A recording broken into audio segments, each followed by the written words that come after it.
ఏపీలో ఒక కొత్త బ్యాక్టీరియా వల్ల ప్రస్తుతానికి ఒక వ్యాధి వ్యాపిస్తుంది. ఆ బ్యాక్టీరియా పేరు స్క్రబ్ టైఫస్. ఈ స్క్రబ్ టైఫస్ అనే ఈ బ్యాక్టీరియా వల్ల ఒక మహిళ మృతి చెందిందంటే అర్థం చేసుకోండి. అసలు ఈ స్క్రబ్ టైఫస్ ఏంటి, దాని సిమ్టమ్స్ ఏంటి, ఒకరి నుంచి ఒకరికి ఎలా సోకుతుంది అన్ని తెలుసుకుందాం. Hi, this is doctor Rasagna, homoeopathic physician. Scrub typhus అనే ఫీవర్ ఇప్పుడు ఏపీలో బాగా స్ప్రెడ్ అవుతుంది. అరౌండ్ 1500 కన్నా కేసెస్ ఎక్కువగానే ఉన్నాయి. అయితే ఎక్కువగా చిత్తూరు, కాకినాడ, వైజాగ్ డిస్ట్రిక్ట్స్ లో ఎక్కువగా ఉంది. వీళ్ళు చాలా జాగ్రత్తగా ఉండాలి, ఎందుకంటే ఇది స్ప్రెడ్ అయ్యే అవకాశం కూడా ఉంది. Because it is contagious.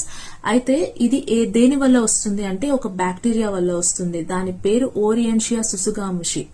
ఇది మన బాడీలోకి ఎలా ఎంటర్ అవుతుంది అంటే ఒక చిన్న పురుగు వల్ల, అంటే నల్లి లాంటి పురుగు టిక్ వల్ల ఎంటర్ అవుతుంది.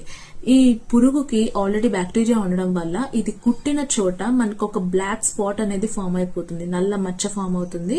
ఇది అప్పుడు బ్యాక్టీరియా లోపలికి ఎంటర్ అవుతుంది. ఎంటర్ అయిన 5 to 7 days కి మీకు సిమ్టమ్స్ అనేవి బయటపడతాయి. ఏం సిమ్టమ్స్ ఉంటాయి అంటే మీకు ఫీవర్ ఉంటుంది, హై ఫీవర్ ఉంటుంది, ఇలా నల్ల మచ్చలు ఉంటాయి, బాడీ పెయిన్స్ ఉంటాయి, హెడేక్ ఉంటుంది ఎక్కువగా. సో ఇలాంటి సిమ్టమ్స్ రాగానే చలికాలం కదా, కామనే కదా అనుకోవద్దు. ఫస్ట్ మీరు డాక్టర్ దగ్గరికి వెళ్ళాలి అని గుర్తుపెట్టుకోండి. ఎందుకంటే సింటమ్స్ రాగానే డాక్టర్ దగ్గరికి వెళ్ళకపోతే ఇంకొక వారం ఆగితే ఏమవుతుంది, ఈ బ్యాక్టీరియా అన్ని ఆర్గాన్స్ ని ఎఫెక్ట్ చేస్తుంది. మల్టీ ఆర్గాన్ డిస్ఫంక్షన్ అంటాము.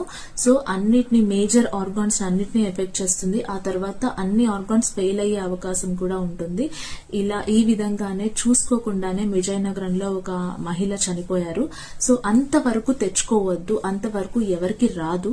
మీరు ఫస్ట్ సింటమ్స్ గమనించగానే ఫస్ట్ డాక్టర్ దగ్గరికి వెళ్ళి ట్రీట్మెంట్ తీసుకోవడం అనేది గుర్తుపెట్టుకోండి. ట్రీట్మెంట్ తీసుకుంటే చాలా ఈజీ, తొందరగానే రికవర్ అయిపోతారు.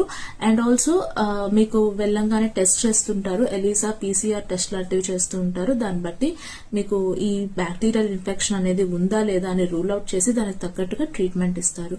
బట్ దీన్ని మాత్రం నెగ్లెక్ట్ చేయొద్దు. ఇది అందరికీ చేరేలా చూడండి. Thank you. షేర్ చేయండి.